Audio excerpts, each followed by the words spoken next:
Hurricane Beryl has had catastrophic effects on the Windward Islands of the Caribbean. Carriacou in particular was hit incredibly hard. A lot of money has been raised to relieve the islands of their suffering, but unfortunately the cruisers who have lost their homes are stuck in a position where not much help is coming in. They need basic supplies to survive now and potentially float their boats so they can begin to rebuild their lives.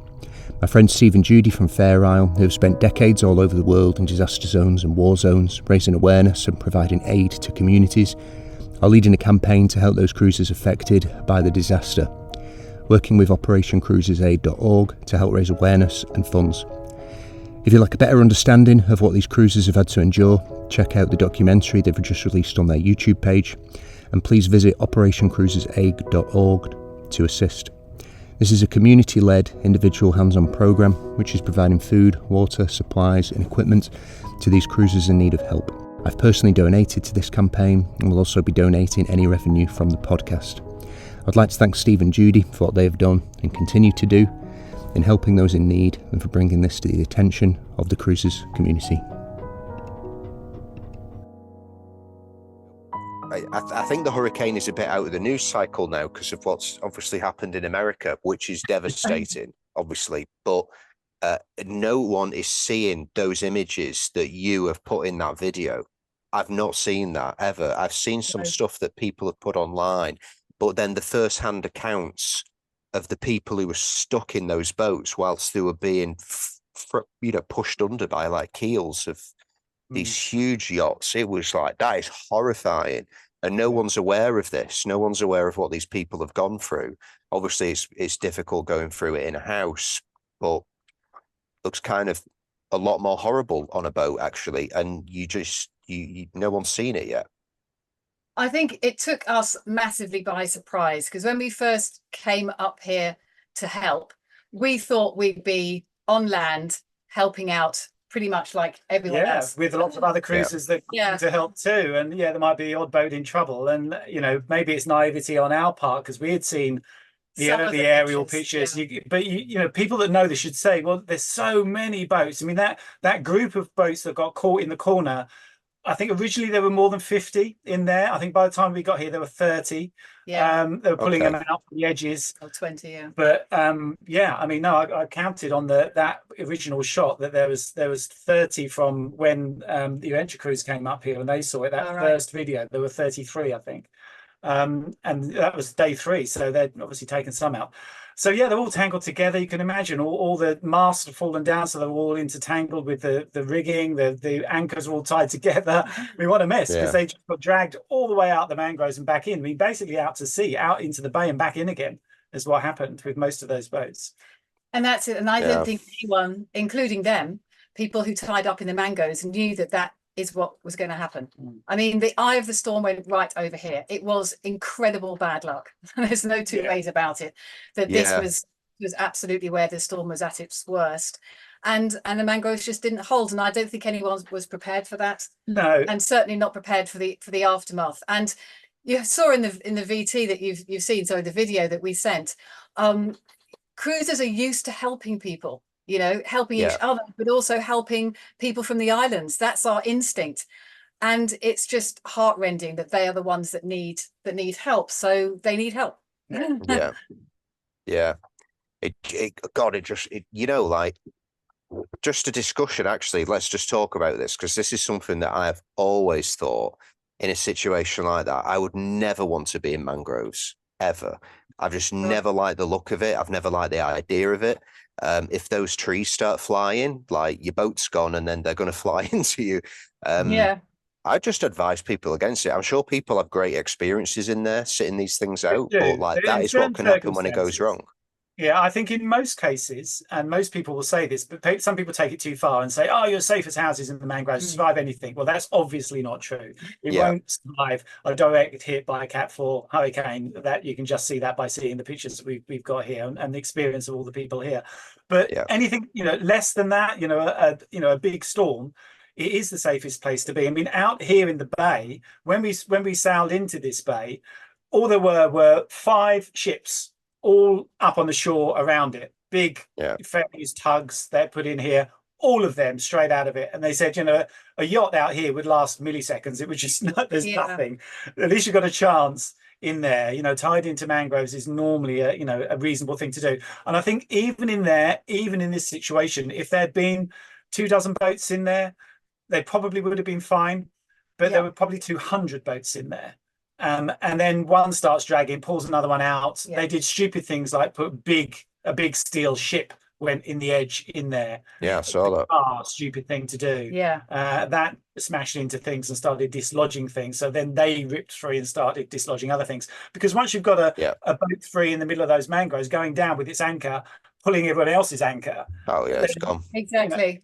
Yeah, and the surge as well. And obviously some people made the decision, like Steve did, which was, when he was in Grenada, to head south, and if you could have done, you probably would have done. But we are talking about people who either their boat wasn't frankly seaworthy, or they are very small, they didn't know where to go. I mean, there are lots of different reasons that people stay. A lot of those boats, actually, what they did, they were on the hard, and they knew that's not a good place to be, and they got off into the water, and gone into the mangroves, because that's all they had time to do. And that's what the people that we were following there, Lou and Anthony, that was their position. They got in the day before, they got slow boats, not completely finished, because they just put them in a hurry.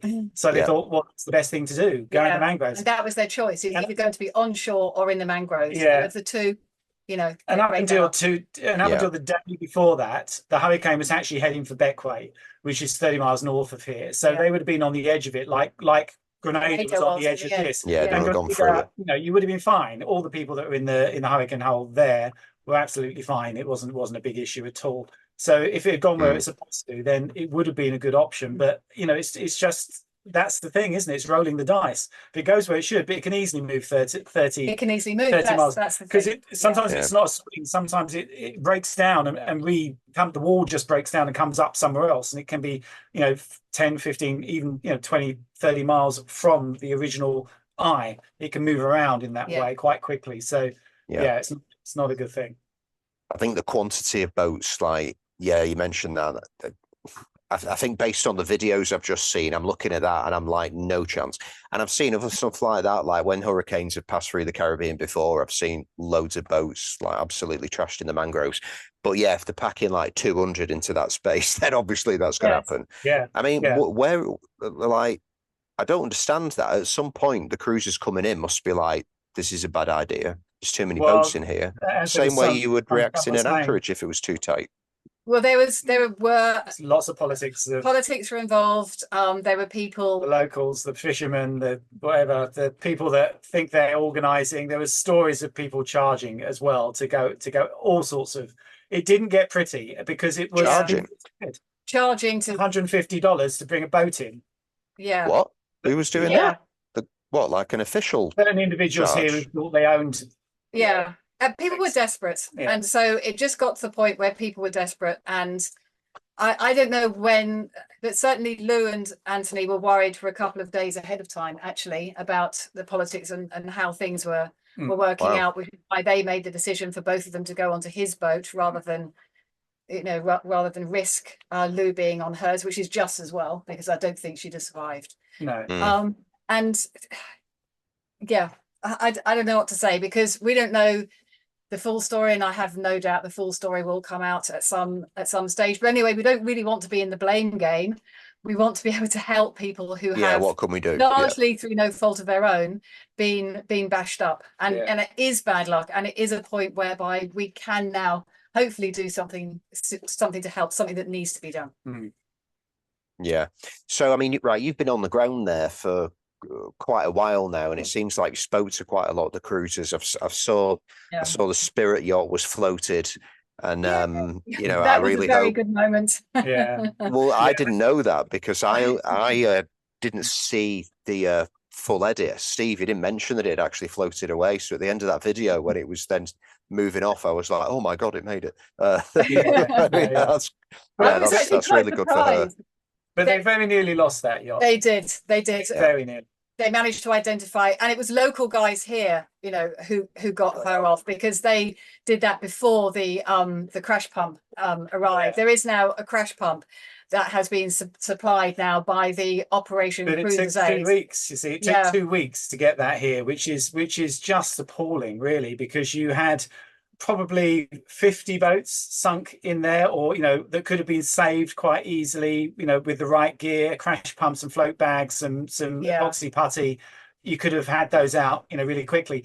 I mean, the other problem is you've got, there's so many people in trouble. There's not people to help, other people, even the people that sort of knew what they were doing. They got to help themselves. There's a few locals that were trying to help that were in there, but a lack of knowledge. You sort of need, a proper salvage crew to go in there that have got the gear that you need, the pumps and the bags and the right sort of stuff.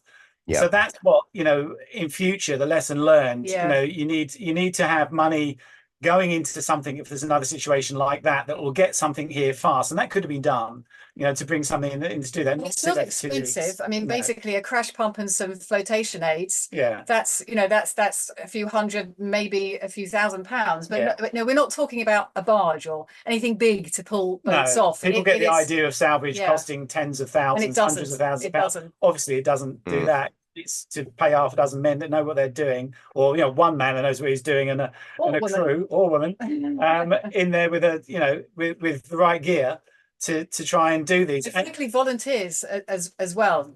People know boats. I mean, everyone is helping each other, but it's do it in an orderly way, because the other thing that happened is that people then started.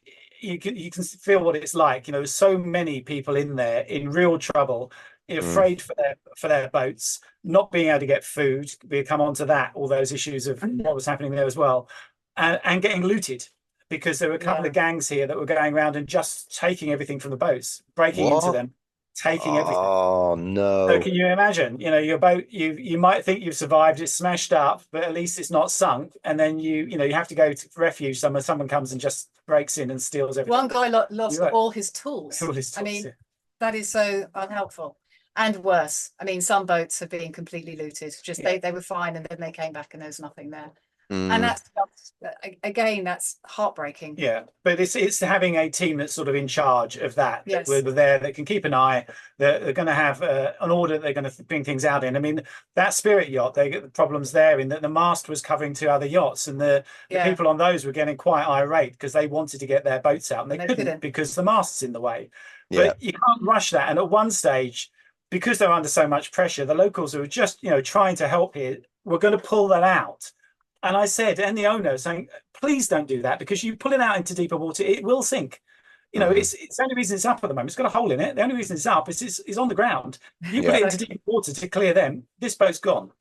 So they very nearly lost it, because luckily they tried to pull it out and it wouldn't budge. So, they had to wait until they could pump it and float it. And then I don't think the hole that was there was that big. No. It's the boats are up on the hard now, so they will be able to do it properly. So phew, and there are some good stories, like the people who gave their boat to Lou. I mean, that super generous. I mean, just fantastic. They'd had enough, and they said that Lou was sort of like a daughter to them, another French couple. So they gave their boat, and I'm sure we'll find more stories like that. The longer you stick around, the more stories you'll find, good news stories. So that's cruising, isn't it? That's what cruisers do. It's a matter of helping, I think, where it's needed. And because on land, when we went on land, by the time we got here, the Samaritans had arrived. They were up with water, food, kitchen, all the religious ones, everything. So that's there's a lot to do, obviously, but they're well set up. And it got to a situation where the cruisers were going around because they've got no water to get water, and not being allowed to have water from Water Aid here, because they were saying, well, it's for the locals. It's not. Who are you? And they said, well, we're stuck in the mangroves there, we've got no water. So it is a matter of having, in this occasion, a charity or a group. We've got someone who's due to arrive in a minute, actually, who wants water off us, so we might have... Well, exactly. And Starling and all the rest of it. Phoning home, all those things. So just having us here has been really helpful as far as that's concerned. But I think it needs to be a bit more organised than that. So, just having the charity that is focusing on helping cruisers here. I mean, I'm not saying it's every time we're going to need that, but on this occasion we do. When it's at this scale, people have got to know something on on this scale, when there aren't, you know, enough cruisers to help the cruisers because all the cruisers are in trouble, then you've got to have something from outside to come in. Yeah. And that was the really frustrating thing, is that we just couldn't do that. You know, we couldn't, because we're getting barges full of stuff up here, wood for building beach huts, but not the stuff that we need here. Yeah. Because no one's sort of realizing, you know, as much as we say it, you know, it's an odd situation, but the cruisers are in trouble. You know, and the cruising community should try and help from afar, and it just wasn't happening. It's so difficult, isn't it? I mean, the thing is, you turn on the news and obviously it's showing you the cities and it's showing you the coastal areas. It's not showing you, you know, mangroves or bays where there's no houses, because there's nothing really like interesting to look at, I suppose, at that. So they just don't even go out there. And it is important as well to have, like you said, it's disappeared off the news now, overtaken by, you know, other events, certainly in the States. But that's always the case, and it's the long-term help that is needed. And I do hope that, however the immediate disaster is overcome, and it is overcome a little bit by the aid that's come in so far, that building is of course more of a long-term thing, and that needs to be kept going, you know, as far as possible. Yeah, 100%. I mean, it sounds like there's a lot of money being raised for the country, which is great. So that's really fantastic. I think, I think what you've just done, what you've just put together in the video that you've made there, is like, it's just highlighting something that, you know, goes completely unnoticed a lot of the time. Yeah. And who else would do it? I mean, you know, as a journalist, we had the story to ourselves. That's your job. So, you know, not really like it on this occasion, but bringing stuff to the forefront of people's attention that might not have been. That's the idea, isn't it? Yeah. But yeah, that's amazing. So like, we'll just direct people, if anybody wants to, you know, help any of the guys who were obviously part of that story that you've just put out, or through the lady who is helping. Maybe there's other cruisers on some different islands. What should they do? Where should they go?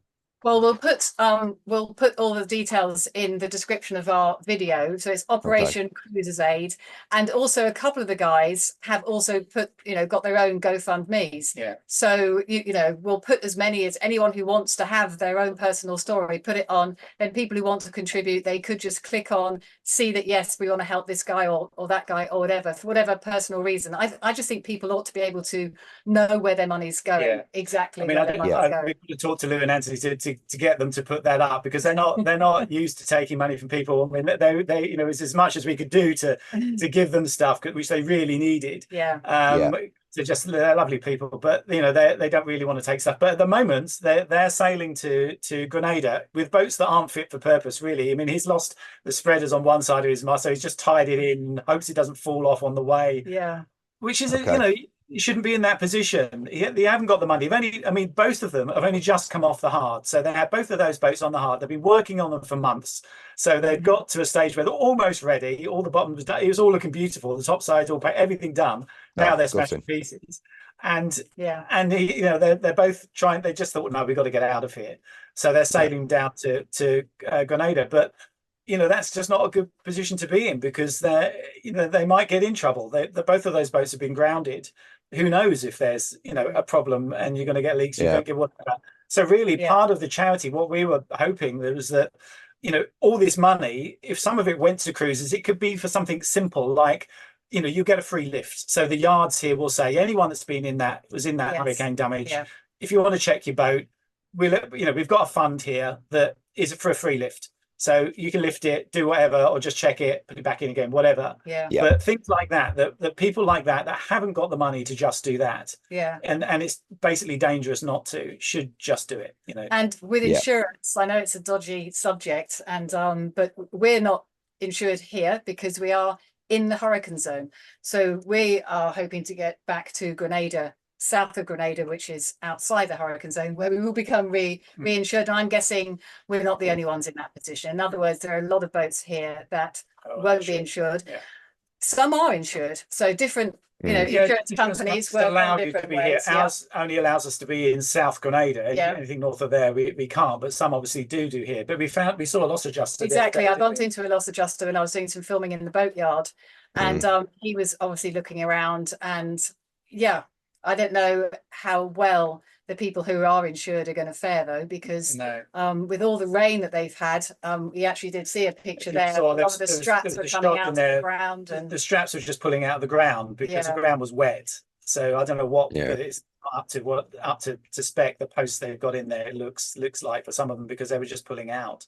So there's going to be a story there as well. I mean, you know, I mean, I hope the yard have insurance. Well, this is it. So it's just a bit of a mess. Yeah, it's gonna be difficult. One thing I just want to mention whilst we're on that topic, because you mentioned GoFundMe's, right? I am a member on like loads of sailing stuff on Facebook, and I've seen a few posts today of people who've put GoFundMe's on. The boats have been smashed up in hurricanes, recently, and there was so many people giving them shit.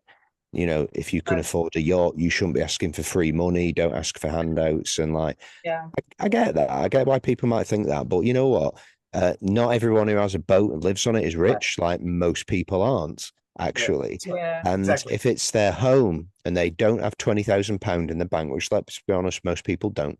Most people don't have that money. They could be homeless.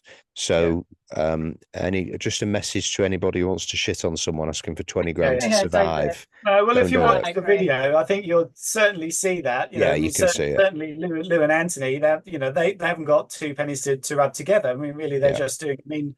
I don't think I saw. They came here for dinner. In fact, they supplied us dinner the other day because he's a very good fisherman and he caught us a lovely fish. Yeah. So he said he'd actually teach you to fish. He did, yeah. It was very nice. Really helpful. But you're right. People like Susie with that Spirit yacht, you think, oh, she's rich. She's not rich. She really isn't. She's got enough money to live on that boat. She's done it for 15 years. I mean, that boat's worth less than most people's houses. She sold her house and got that boat. Similar to us, basically. We haven't got a house. People think, oh, they look at us, we got a nice boat. Oh, you must be rich. Well, that might be true if we were living in a nice house in London and this was our plaything for the weekend. It's not. Yeah. This is where we live, and we've put all our money into here. Yeah. There are people like that. So even the likes of Susie, that people might say, oh, well, she's got to be rich. She's living on a Spirit yacht, for Christ's sake. And I don't think people would do GoFundMe if they did have loads of money, because that would be inappropriate, frankly. So I think on the whole, if someone needs the money and they're doing it through GoFundMe, help them. That's my thought. Help them. Yeah, I mean, take a personal decision, help them, or if not, just move on. Don't start insulting people for stuff like that. Yeah, that's it. Okay, so I'll get all those links. I'll put them in the description for the podcast as well. Thank you. We've got 2 so far, and yes, we'll persuade others to do it. Yeah, we'll try and get them up and running in some form. And we'll have a word as well with Operation Cruiser's Aid to see if they can perhaps direct, to tell us what they're going to do with the funds, because they haven't got the funds yet. Of course, we haven't actually raised any for them ourselves. I mean, they've got funds of their own, and they are already directing it towards getting the boats out. But we're talking about the environmental. If all those boats sink, that's not great. Yeah, someone's got to do the clear up in there. Right. Yeah. And I'm not suggesting that we do that, but there's a lot of incentive, I think, to get those boats out as soon as possible and as whole as possible. Yeah, it'll be worth also, and I'm sure this is something that you two would enjoy, seeing if that's something that could be expanded onto, like, a regional level, and try and get other people involved in that as well. So, there's somewhere where everyone knows they can go for help if they need it. That would be amazing. And very, very much needed in that area, because this happens annually. Yes, I think lessons will be learned here, especially about mangroves and hurricane holes, because people do have their views, but a lot of people rely on them, and very occasionally they get trashed, like on this occasion. If it's going to be the season they're expecting, with many more hurricanes than normal coming through, and it be indication that's the way it's going to be. Then obviously this is only the first of maybe many this year. So so it's good to get something in place, and for people just to get a little bit more educated on what to do, because the thing with it, hurricanes is, for most boats, you can avoid them very easily, because you get like 5 days notice, and then of a quite a good track, and then 3 days notice of an almost exact track that you can sail out of in a day. I mean, that's what I left the day before. I got to Trinidad, which was only 80 miles away, and I could barely feel it. I mean, basically it was a calm. I did a piece to camera in the episode before this one, at the time that it was hitting here, when it made landfall. and I stood on deck, and it was deathly quiet, very No odd. way. All the birds were flying around in the mountaintops around the bit where I was in the far western island of Trinidad. But there was nothing, and then a wind started to come in from the south, from which it never comes from, which is just being sucked in by the hurricane. Right. Just a breeze, just sort of came in. In fact, it was nice because I made use of that then to sail back because it was just back. But then you come back, the next day, and it's all normal apart from the things that have fallen down, because it's all gone. That's sort of the beauty of it, is that you just get out of the way for half a day and you come back and it's like it never happened in what's left, apart from the damage that it's caused. So but it always causes some surprises. There are always some. We ourselves got caught in Force 10 on the Bay of Biscay, so you can easily say, well, we shouldn't have set off, we should have gone to France, or we should and it can happen to anyone. But and I think that's the point. It can happen to anyone. Some of those sorts of storms are normally on a bigger scale. We also got caught in that Force 9 just coming into so it can happen Madeira. But that was something that develops over the top of you. A hurricane, where it is 5 days in advance, pretty much where they're tracking these things. So the best way, if you can possibly do it, is to just get the hell out of there. Yeah, if you can. The best way, number one, and don't be think, oh no, look, it looks like it's 50 miles away. That'll be okay. I can go to the mangroves. That's about that. Yeah, I'd agree with that. When I was watching the exodus on like the AIS marine traffic, and I was seeing everyone was going and everyone was posting about that, I was like, that is the best decision. Like, get out there. But again, like you said, can the boat do it for another flip? A lot of people buy boats to just keep them in one bay on a mooring ball and take it out, or maybe their engine's not working at the time. They might be waiting for a sail. Well, I think the message is, don't do that in hurricane season. Don't have your boat.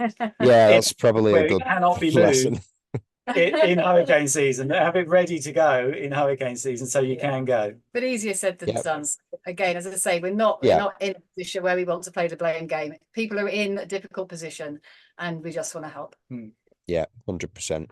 Right, guys, we'll leave it there, and we'll direct everyone to where they need to go to see if they want to contribute and help. Thanks very much for your help, Andy.